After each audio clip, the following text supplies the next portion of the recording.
ನಮಸ್ಕಾರ. ನಾನು ಈ ದಿನ ಹಸಿ ಶುಂಠಿ ಹಾಕಿ ಚಟ್ನಿ ಮಾಡ್ಕೊಂಡು ಬಂದಿದ್ದೀನಿ. ಇದು ಬಹಳ ಸರಳವಾಗಿ ಮಾಡುವಂಥದ್ದು. ಶುಂಠಿ ಬಹಳ ಆರೋಗ್ಯಕ್ಕೆ ಒಳ್ಳೆಯದು. ಹಸಿ ಶುಂಠಿ ಚಟ್ನಿ ಇಡ್ಲಿ ದೋಸೆಗೆ ನಂಚ್ಕೊಳ್ಳೋಕೆ ತುಂಬ ಚೆನ್ನಾಗಿರುತ್ತೆ. ಹಾಗೆ ಅನ್ನಕ್ಕೆ ಸಹಿತ ಕಲಿಸ್ಕೊಂಡು ಊಟ ಮಾಡ್ಬೋದು. ಶುಂಠಿ ಆರೋಗ್ಯಕ್ಕೆ ತುಂಬ ಒಳ್ಳೆಯದು. ಅಜೀರ್ಣವಾದಾಗ ಮೊದಲು ಮಾಡೋದೇ ನಮ್ಮ ಮಲೆನಾಡಲ್ಲಿ ಶುಂಠಿ ತಂಬಳಿ. ನೆಗಡಿ ಜ್ವರ ಬಂದಾಗ ಶುಂಠಿ ಹಾಕಿ ಕಷಾಯ ಮಾಡ್ತೀವಿ. ಯಾವುದೇ ನಾರ್ತ್ ಇಂಡಿಯನ್ ಐಟಮ್ ಮಾಡಬೇಕಾದ್ರೂ ಅಲ್ಲಿ ಶುಂಠಿ ಬೇಕೇ ಬೇಕು.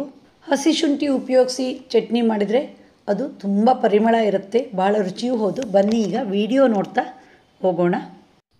ಶುಂಠಿ ಚಟ್ನಿಗೆ ಫ್ರೆಶ್ ಕಾಯಿ ತುಂಬ ಟೇಸ್ಟ್ ಕೊಡುತ್ತೆ. ನಾನು ಆಗ ತಾನೇ ಹೊಡೆದ ಕಾಯಿಲಿ ಅರ್ಧ ಹೋಳು ಕಾಯಿ ಹೂವನ್ನು ಹೆರೆದಿಟ್ಕೊಂಡಿದ್ದೀನಿ.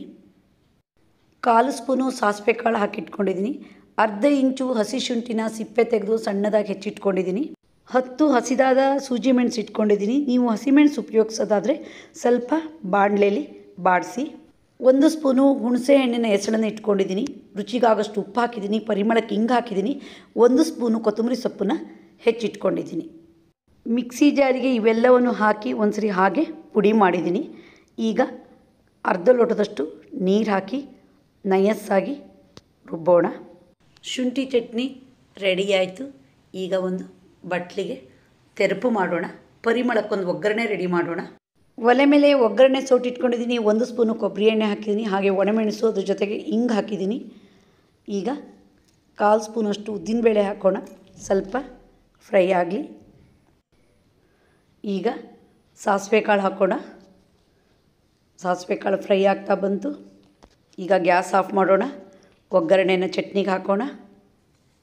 ಒಗ್ಗರಣೆ ಹಾಕಿದ ಮೇಲೆ ಯಾವಾಗಲೂ ಒಗ್ಗರಣೆ ಸೋಟನ್ನ 1 ನಿಮಿಷ ಹೀಗೆ ಪಾತ್ರೆ ಮೇಲೆ ಮುಚ್ಚಿಬಿಡಬೇಕು. ಆಗ ಪರಿಮಳ ಇನ್ನೂ ಜಾಸ್ತಿ ಆಗುತ್ತೆ. ನೋಡಿ, ರುಚಿಯಾದ ಶುಂಠಿ ಚಟ್ನಿ ರೆಡಿ ಆಗಿಬಿಡ್ತು.